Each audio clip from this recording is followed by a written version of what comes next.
کھانے والے کے لیے پیسے کی تو لے کر آنا کھانا پڑتا تھا، پکانے کا تو تنہا ہوتی تو یہ پہلے ہوتا تھا، پہلے ان کو کئی بار کھانا کھانے کی اجازت لے کر کھانا کھلایا تو ٹور میں کیا ہے آدمی مطمئن ہو جائے، اسے جو ہے نہ سفر کی پریشانی ہے، نہ اسے میرے عزیزوں بزرگوں پیسے کی پریشانی ہے، نہ کھانے کی پریشانی ہے، اعمال کرنے کا بہت اچھا موقع ملا مدینے میں بھی اور مکے میں۔ الحمدللہ ان کے ذریعے سے اعمال میں الحمدللہ سہولت ہو، ورنہ خود جائیں گے اور خود پکائیں گے اور خود انتظامات کریں گے، یہ بڑی مشکل کی بات ہے۔ ہم جائیں گے حرم کو، واپس آئیں گے تو مالک ماشاءاللہ یہاں دسترخوان لگا ہوا ہوتا ہے، اچھے کھانے پکے ہوئے ہوتے ہیں، تھکے ہوئے ہوتے ہیں، اچھی روم ہوتے ہیں، ماشاءاللہ کھانا سونا بھی ہو جاتا ہے اور آرام سے اعمال بھی ہو جاتا ہے۔ مدینہ منورہ کی حاضری کا شوق بھی دلانا چاہیے۔ میرے عزیزوں بزرگوں، مدینہ میں ایک ایسی جگہ ہے، اس جگہ کی فضیلت دنیا کی تمام جگہوں سے، حتیٰ کہ خانہ کعبہ سے بھی، اللہ کے عرش اور کرسی سے بھی بڑی ہوئی جگہ وہ مدینہ میں ہے۔ حضرات علماء نے اس کی صراحت کی ہے کہ وہ جگہ جہاں اللہ کے رسول صلی اللہ علیہ وسلم آرام کر رہے ہیں، وہ جگہ صرف خانہ کعبہ سے نہیں بلکہ اللہ کے عرش و کرسی سے بھی بڑی ہے۔ وہ جگہ ہے جہاں حضرت رسول اللہ صلی اللہ علیہ وسلم ہمارے پیغمبر آرام کر رہے ہیں۔ جس زمین سے آپ کا جسم مبارک لگا ہوا ہے، اس کی فضیلت حضرات علماء نے لکھا کہ وہ صرف خانہ کعبہ ہی سے نہیں، عرش اور کرسی سے بھی بڑی ہے۔ میں ہماری خواتین اور مستورات کو جو ہے چھوٹی سی بات عرض کر کے ان کو بھی شوق دلاتا ہوں کہ دیکھیے مسجد نبوی میں ایک جگہ ہے جس کا نام ریاض الجنہ۔ حضور صلی اللہ علیہ وسلم نے بتایا کہ میری قبر اور میرے منبر کے درمیان کا جتنا حصہ ہے وہ روضۃ من ریاض الجنہ، وہ جنت کے کیاریوں میں سے ایک کیاری ہے، جنت کے باغوں میں سے ایک باغ ہے۔ اگر کسی کو وہاں جانا نصیب ہو گیا اور اس نے یہ قسم کھائی کہ خدا کی قسم میں جنت میں جا کر آیا ہوں، تو وہ اپنی قسم میں سچا ہے، اور اللہ کا وعدہ ہے جسے جنت میں بھیجا جائے گا اسے کبھی جہنم میں نہیں ڈالے گا۔ جنت میں جانے کے بعد جہنم کا کوئی سوال نہیں ہے۔ انشاءاللہ جن کو ریاض الجنہ میں جانے کا موقع ملا وہ خوش نصیب۔ میرے عزیزوں بزرگوں، پیاری ماں اور بہنوں، ہماری خواتین کو بھی ایک بات بتانا چاہ رہا ہوں، جیسا ہمارے اس شادی محل میں کھمبے ہیں، ایسے ہی مسجد نبوی میں نبی کریم صلی اللہ علیہ وسلم کے روضہ مبارک کے بازو ہی میں کئی ستون ہی کے کھمبے، اس میں ایک کھمبا ہے، ستون ہے، اس کا نام ہے اسطوانہ عائشہ۔ حضرت عائشہ صدیقہ رضی اللہ تعالی عنہا کے نام سے وہ ستون ہے۔ حضور اکرم صلی اللہ علیہ وسلم نے اپنی زندگی میں فرمایا تھا کہ میری مسجد میں ایک جگہ ہے، اگر میری امت کو معلوم ہو جائے کہ وہاں نماز پڑھنے کا اجر و ثواب کیا ہے تو میری امت اس جگہ نماز پڑھنے کے لیے لڑ پڑے گی، جھگڑا کرے گی، حتیٰ کہ پورے کی نوبت ہے۔ اللہ کے رسول صلی اللہ علیہ وسلم نے ارشاد فرمایا،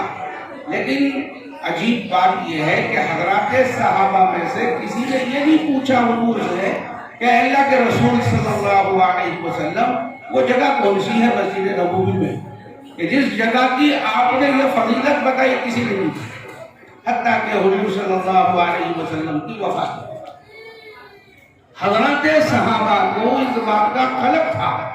افسوس تھا، غم تھا کہ ہم نے اپنی زندگی میں وہ جگہ نہیں پوچھی جس جگہ کے بارے میں نبی کریم صلی اللہ علیہ وسلم نے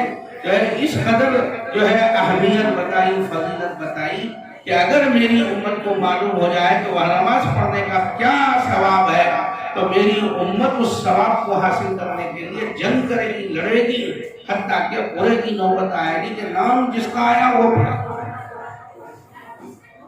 حضرت عبداللہ بن زبیر رضی اللہ تعالیٰ عنہ جو ام المومنین حضرت عائشہ صدیقہ رضی اللہ تعالیٰ عنہ کے بھانجے تھے، ان کے بڑے بہن حضرت اسماء رضی اللہ تعالیٰ عنہ کے بیٹے تھے۔ خالہ کے پاس بھانجے آئے اور بھانجے نے بڑے دکھ اور افسوس سے کہا کہ اللہ کے رسول صلی اللہ علیہ وسلم نے مسجد نبوی کی ایک جگہ کے بارے میں یہ ارشاد فرمایا، ہم صحابہ میں سے کسی نے، بڑے صحابہ میں کسی نے، نہ چھوٹے نہ جوان صحابہ کسی نے یہ نہیں پوچھا کہ وہ جگہ تھا۔ ام المومنین حضرت عائشہ رضی اللہ تعالیٰ عنہ نے جب اپنے بھانجے سے بات سنی تو اپنے بھانجے کو تسلی دی حضرت عبداللہ بن زبیر رضی اللہ عنہ کو کہ بھانجے گھبرانے کی ضرورت نہیں ہے، میں نے اللہ کے نبی سے پوچھ لیا تھا کہ وہ جگہ کون سی۔ خود ام المومنین حضرت عائشہ رضی اللہ تعالیٰ عنہ جہاں آرام فرما رہے وہ حجرہ حضرت عائشہ ہی کا تھا، عبداللہ بن زبیر رضی اللہ عنہ کو لے گئی اور بتایا کہ بھانجے یہ وہ جگہ ہے جہاں نماز پڑھنے کا اجر و ثواب اتنا بڑا ہے۔ کسی مرد نے پوچھا نہیں، کسی صحابی نے نہیں پوچھا، لیکن ام المومنین حضرت عائشہ رضی اللہ عنہ پر قربان جائیے کہ حضرت عائشہ صدیقہ رضی اللہ تعالیٰ عنہ نے وہ جگہ پوچھ لی تھی۔ وہاں مسجد میں ایک ستون بنایا گیا ہے، وہاں نماز پڑھنے کی کوشش کی جاتی ہے، 2 رکعت نماز پڑھتے ہیں ریاض الجنہ میں بھی اور ان ستونوں میں بھی، وہ بھی ستون اسی میں آ جاتے ہیں، لیکن وہ جگہ حضرت عائشہ رضی اللہ تعالیٰ عنہ نے بتائی تو حضور اکرم صلی اللہ علیہ وسلم کی بتائی ہوئی فضیلت اگر حضرت ام المومنین نہ بتاتی تو کسی کو معلوم نہیں۔ اس لیے اس ستون کا نام اس عنوان ہے عائشہ رضی اللہ تعالی عنہ کا۔ میرے عزیزوں بزرگوں، وہاں کی مرادیت، وہاں کی جو ہے رحمت، برکت، ایمان جو تازہ ہوتا ہے انسان کا، جو ہم قرآن میں حدیثوں میں سنتے ہیں، یہاں عجم میں رہ کر ہندوستان میں وہاں جا کر دیکھیں گے تو اس کا مزہ اور اس کا لطف کچھ عجیب ہے۔ اس لیے میں ہمیشہ اپنے بھائیوں سے بھی کہتا ہوں، بہنوں سے بھی کہتا ہوں، پوری زندگی کا سرمایہ لگا کر بھی اگر کوئی آدمی وہاں پہنچ جائے وہ خوش نصیب،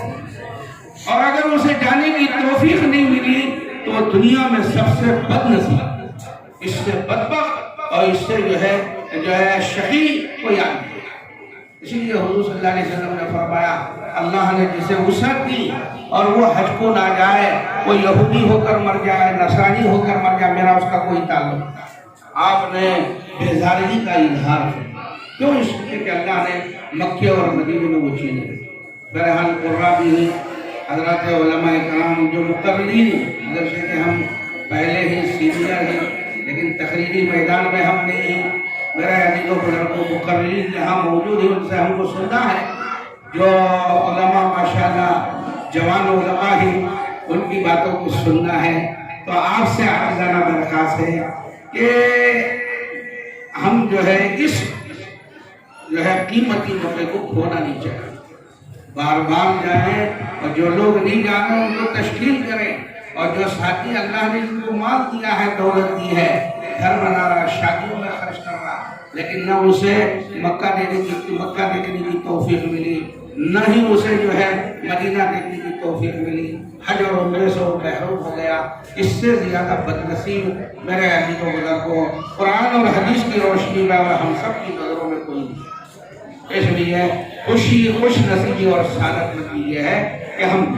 اور یہ جو ہے بہت آسان طریقہ ہے کہ یہ ساتھی جو ہے ماشاءاللہ پورا انتظام کرتے ہیں، 10,000 15,000 اگر زیادہ بھی ہو جائے تو کوئی غم کی بات نہیں ہے، وہ بھی میرے عزیزوں بزرگوں جو ہے بہت دشواریاں ہوتا ہے۔ ایک ٹور میں ہم علماء گئے تھے، سب سے پہلے ٹور شروع ہوا بہار میں، سب سے پہلے ٹور شروع ہوا وہ، اور وہی اول ہو آخر ہو۔ وہ سفر میں کچھ 16 یا 17 ساتھی تھے، ٹور والے کو جو ہے وہ آنے والے عمرہ کرنے والے ایسا ستائے کہ انہیں آ کر توبہ کر دیا کہ نہیں مجھے ٹور چلانا ہے۔ میرے عزیزوں کوئی معمولی بات نہیں ہے، ان کا بہت بڑا احسان ہے، میں تو ہمیشہ ان کو محسن سمجھتا ہوں۔ اللہ اس ٹور کو، الخضرا ٹور کو بے انتہا قبول فرمایا۔ یہ گنبد خضرا سے اس کا گویا نسبت جوڑی گئی۔ خضرا کا معنی ہے اخضر کا مؤنث ہے یہ، اس کا مطلب یہ ہے کہ بہت ہرا بھرا، سرسبز و شاداب۔ دلی دعا ہے اللہ جل شانہ اس ٹور کو ہمیشہ سرسبز و شاداب رکھے، نظر بد سے پوری حفاظت فرمائے، اور اللہ تعالیٰ عمرے کی اور حج کی اس خدمت کو تا دم زیست اور تا قیامت اللہ اس ٹور کو قبول فرمائے۔ وآخر دعوانا ان الحمدللہ رب العالمین۔ شکراً، جزاک اللہ خیرہ۔ محترم حاضرین، الحمدللہ حضرات علماء کرام میں ہمارے سامنے جو فہرست ہے ایسے معتبر اور مستند علماء کرام کا خطاب ہمیں سننا ہے، اس کے علاوہ قرآن کرام ہے، نعت خوان حضرات کی فہرست ہے، اور غالباً